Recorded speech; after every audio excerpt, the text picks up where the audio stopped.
મોટા થઈને ક્રિકેટર બનવું છે અને મારા આઈડલ વિરાટ કોહલી છે. એટલે આજકાલ ભારતમાં કાં તો ક્રિકેટર ચાલે છે અને કાં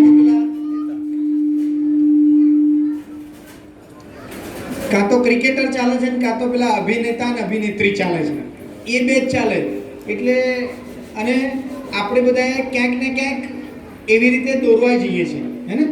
પણ વાત એ સાચી છે, દરેકને કારકિર્દી પસંદ કરવાની જે ભૂમિકા છે બહુ મહત્વની છે.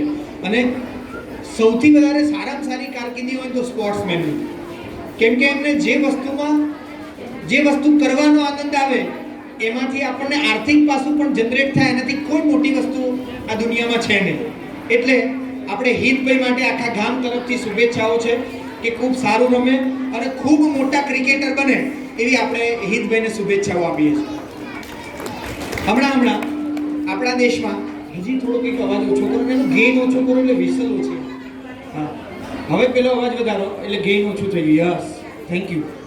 તો હમણાં આપણે જોયું કે ભારત અને પાકિસ્તાન ઓપરેશન સિંદૂર, જે દિવસે ઓપરેશન સિંદૂરના પડઘમ પડ્યા એટલે એ દિવસે રાત્રે જે ઘટના ચાલુ થઈ ને આપણે ઊંઘી નહોતા શક્યા અને આપણને ઘેર બેઠા બેઠા એમ થયું કે આ કોઈક મને જો કંઈક મળે તો આ પાકિસ્તાન વાળાને તો કંઈક બોમ્બ કરી નાખે ને એવો બોમ્બ ફોડીએ કે આખું પાકિસ્તાન ઉડી જવું જોઈએ.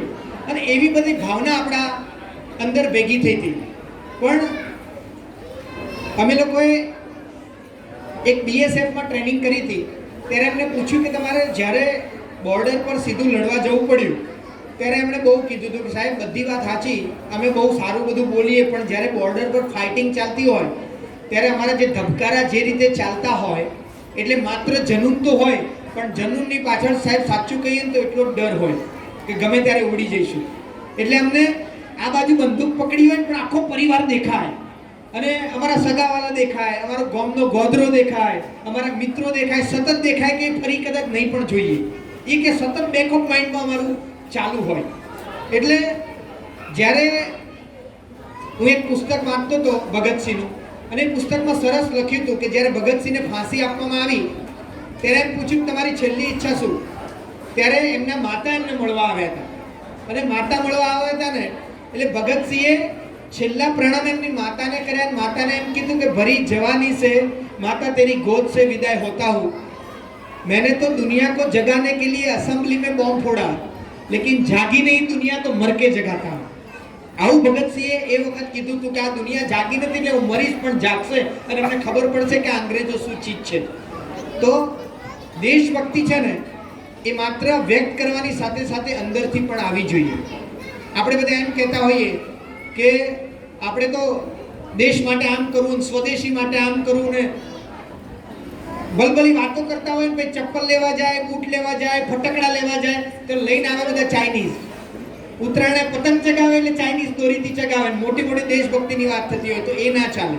જો દેશભક્તિની વાત કરવી હોય તો ખરેખર દેશભક્તિ આપણા વ્યવહારમાં પણ આવી જોઈએ.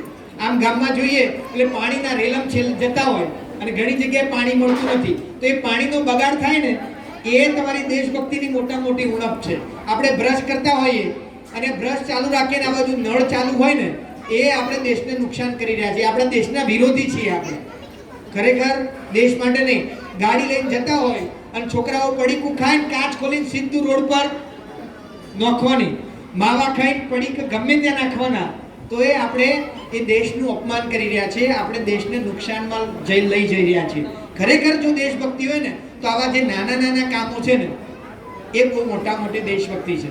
હવે આપણા ગામના જ બાળકો ફરીથી આપણને આ દેશભક્તિ જાગૃત કરવા માટે આપણા માટે ગીત રજૂ કરવાના છે અને જેના શબ્દો છે સુનો ગૌર સે દુનિયા વાલો.